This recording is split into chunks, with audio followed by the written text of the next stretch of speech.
Ok. Bonjour, je m'appelle Martine Delsen, je suis conseillère pédagogique en français au secondaire à la commission scolaire Lesteby Pearson.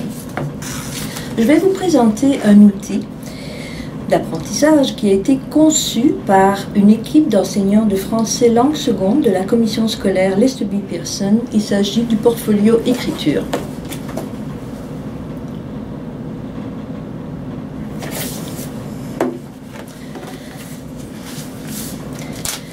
Cet outil est proposé aux élèves afin de faciliter leur apprentissage de l'écriture en français, tout en tenant compte des difficultés inhérentes à la langue française et plus particulièrement ce qu'on appelle les conventions linguistiques propres à l'apprentissage de la grammaire du texte et de la grammaire de la phrase. Pour ce faire, le portfolio écriture tient compte du développement cognitif de chaque élève. Ainsi, vous, les enseignants, aurez en main un outil, l'outil par excellence pour faire de la différenciation avec vos élèves. Je vais vous expliquer comment le portfolio écriture rejoint ces objectifs. Mais tout d'abord, il convient de vous faire un bref historique de la création de ce produit.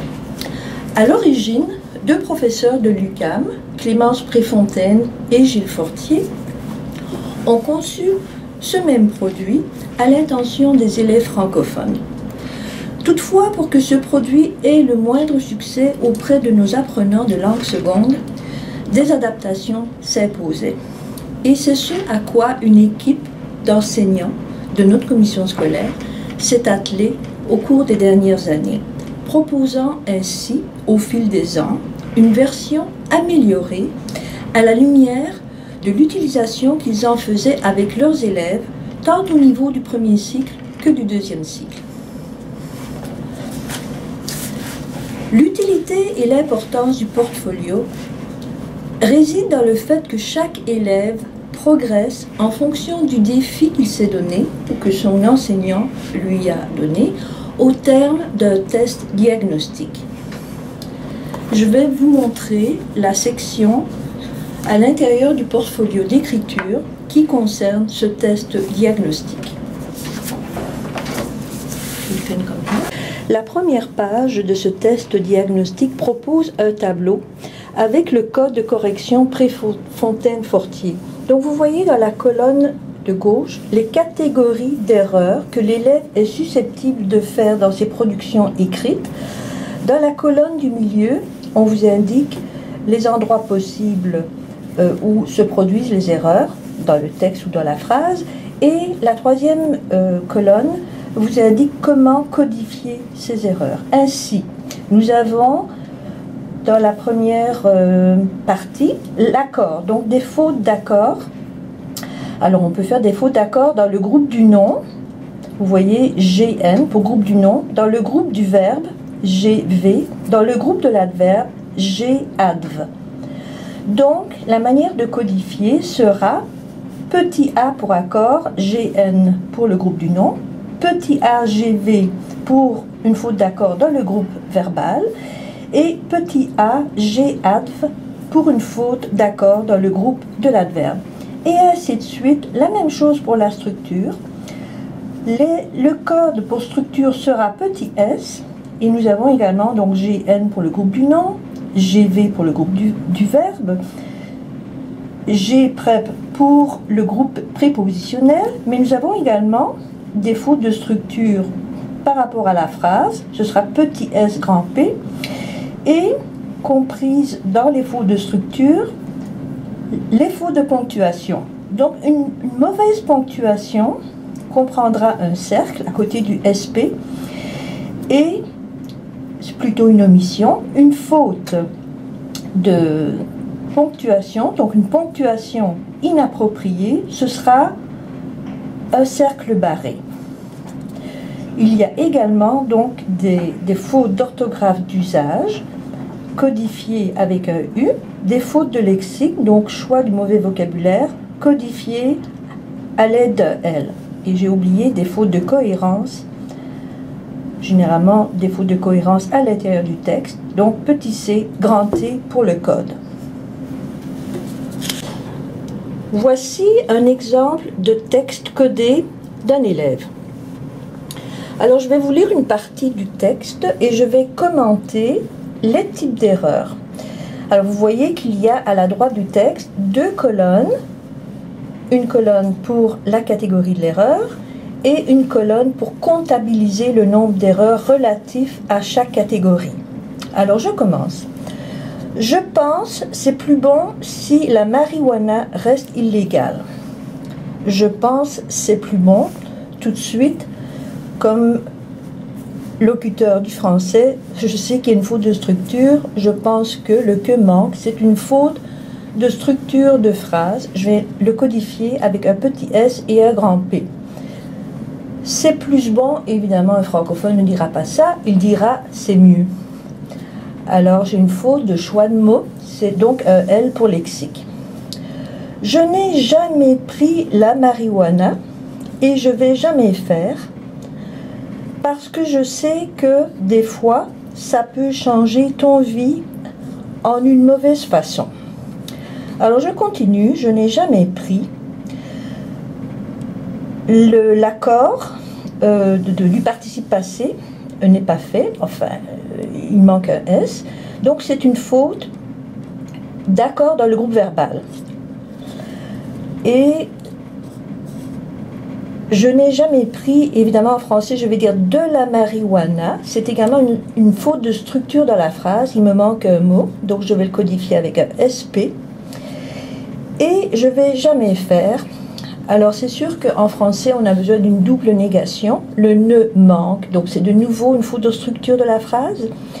J'ai une faute d'accord du verbe T avec un je, donc gros problème. Et je vais jamais faire, j'ai une faute de cohérence textuelle. Parce que je sais que des fois, ça peut changer ton vie. Alors, ici, il ne faut pas le voir comme une faute d'orthographe usuelle, mais une faute de grammaire qui est en lien avec la structure de la phrase, parce qu'il ne s'agit pas d'un déterminant possessif, mais bien de ça, pronom indéfini, c'est dit. Changer ton vie, évidemment ta vie, de nouveau j'ai une erreur d'accord du groupe nominal en une mauvaise façon. C'est sûr qu'en une mauvaise façon, c'est pas très bien dit, mais on a laissé passer la faute. On a plutôt relevé le façon et vous remarquez qu'il manque une CD, donc c'est une faute d'orthographe d'usage. Si la marijuana est banalisée ou non. Alors banalisée, j'ai deux fautes. J'ai une faute d'orthographe d'usage parce que j'ai mis un Z au lieu d'un S, mais j'ai également une faute d'accord du groupe verbal qui aurait dû être E accent aigu E, accordé avec la marijuana au féminin singulier. J'arrête ici. Alors, évidemment, c'est la catégorie dans laquelle l'élève a commis le plus d'erreurs qui, en principe, deviendra sa priorité.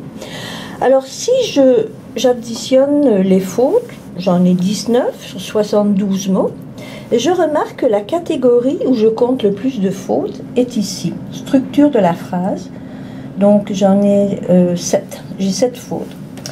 Donc, je peux décider que la structure de la phrase deviendra le défi de mon élève. C'est pas obligatoire, c'est une suggestion. Évidemment, si on choisit ce défi-là, celui de la structure de la phrase, il faudra aider l'élève avec son problème. Par exemple, ici, je pense c'est plus bon. Alors, ce sont des fautes courantes que nos élèves anglophones font. Ils sont influencés par leur langue maternelle. I think, I believe it's good, ta ta ta ta. Ils mettent le that ou pas. En français, il est obligatoire, je pense que. Donc on peut attirer leur attention sur ce genre de fautes récurrentes qu'ils font. Ici, je vois deux fois la même faute. Je sais que des fois, ça peut, avec un S, et des fois, ils vont penser que ça n'a pas d'effet avec un S encore. Donc de toute évidence, l'élève n'a pas compris la différence entre le déterminant et le ça avec une CD. Évidemment, ça peut être un autre défi aussi. Ça peut être n'importe quelle catégorie que je vous ai montrée. Si l'élève, par exemple, fait une faute d'accord du nom, l'AGN, son défi sera de travailler ce type d'accord en revoyant toutes les composantes du groupe nominal et en travaillant les accords. La tâche peut être surmontée plus ou moins rapidement selon le niveau cognitif de l'élève et aussi selon sa volonté de surmonter son défi. Dans le cas de l'élève qui, par exemple, a le défi de maîtriser l'AGN, l'enseignant ne ciblera que les fautes d'AGN lors de la correction de ses productions écrites subséquentes. Ainsi, la tâche sera beaucoup moins laborieuse pour l'enseignant et elle sera beaucoup moins décourageante pour l'élève qui désormais ne verra plus du rouge partout à propos de tous les types de fautes qu'il peut faire. Il reconnaîtra immédiatement dans quelle mesure il a progressé par rapport au défi qu'il doit surmonter. Chaque élève y va donc de son propre défi. Il se peut plusieurs élèves aient le même défi dans la même classe, mais il se peut aussi que les défis soient très variés d'un élève à l'autre, selon le principe de la différenciation. Le portfolio écriture se présente sous la forme d'un cartable dur, qu'on appelle manuel, avec une série de séparateurs identifiant clairement chaque partie. Nous avons ici la première partie, mes difficultés à maîtriser, qui comprend le test diagnostique que je viens de vous montrer, qui vient normalement ici. Nous avons une deuxième section qui s'intitule « L'aide à mes défis ». Alors, il s'agit de plusieurs cahiers comprenant des parties théoriques, dans ce cas-ci, sur les accords, accords du groupe nominal, du groupe verbal, etc. Vous avez la structure, à nouveau structure du groupe du nom, du groupe du verbe, etc.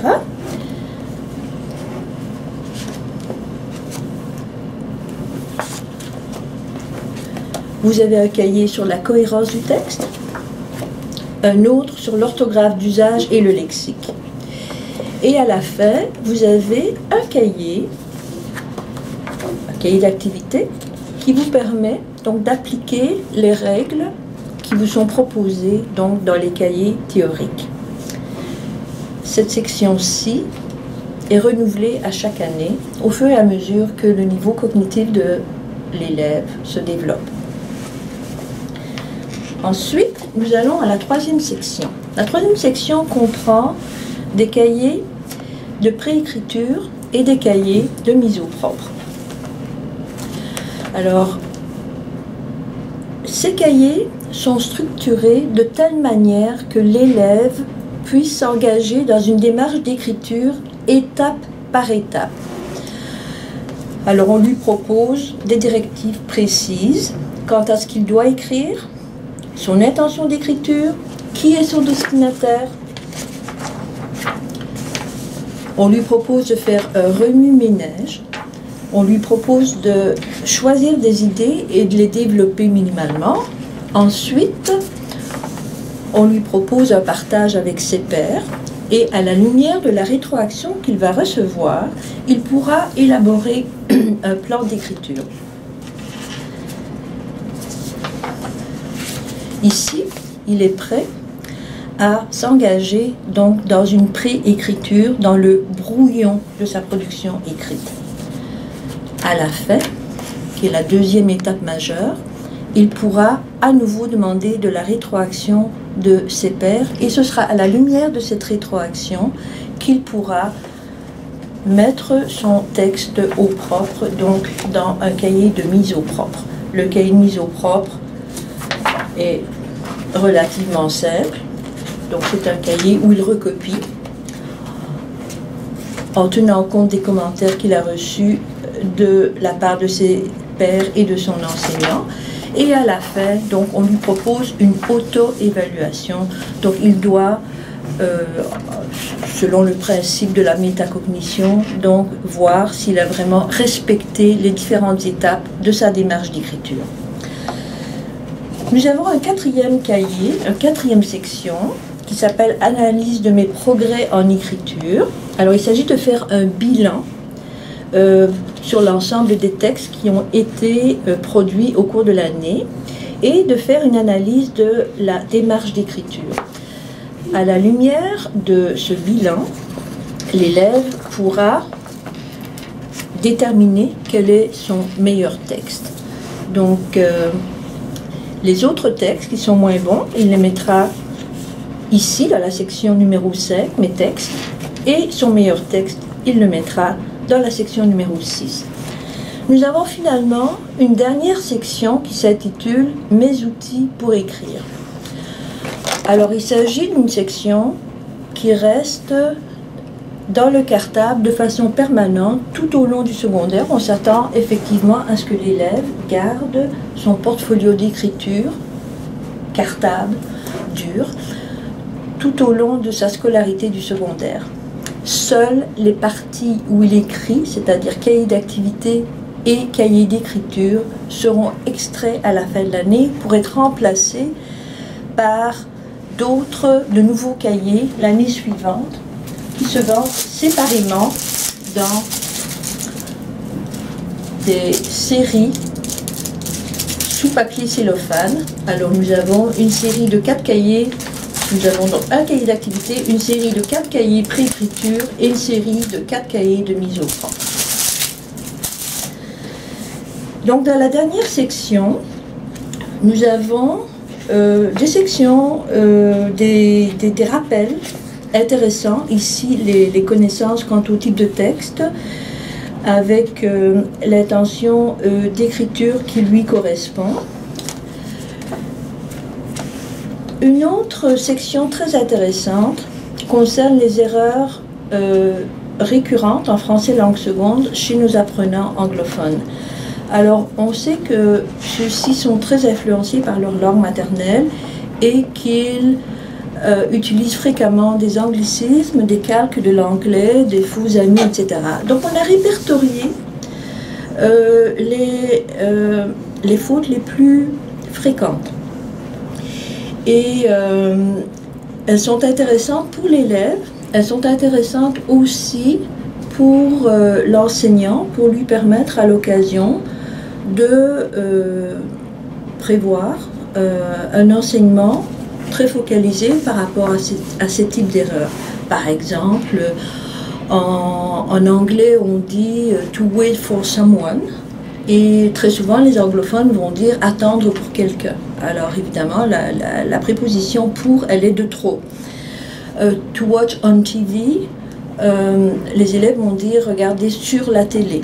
Alors que, encore une fois, la préposition « sur » ne convient absolument pas. Donc, il y a plusieurs pages qui sont réservées à ces fautes fréquentes et la section vaut vraiment la peine d'être visitée et revisitée. Finalement, nous avons une section sur les manipulations syntaxiques qui sont des stratégies utilisées pour repérer des groupes de mots et vérifier les accords. Alors voilà, donc les principales sections du portfolio écriture. En conclusion, comme vous avez pu voir, plusieurs sections théoriques sont là pour assister l'élève en lui permettant de revoir certaines règles avec exemple à l'appui. Je me fais la porte-parole de plusieurs enseignants qui ont expérimenté le portfolio écriture avec leurs élèves pour insister sur la pertinence de cet outil qui va véritablement vous permettre de suivre les progrès de vos élèves en écriture tout en favorisant un climat propice à l'apprentissage. Je vous remercie de votre intérêt et de votre attention et je vous invite à me contacter pour de plus amples renseignements.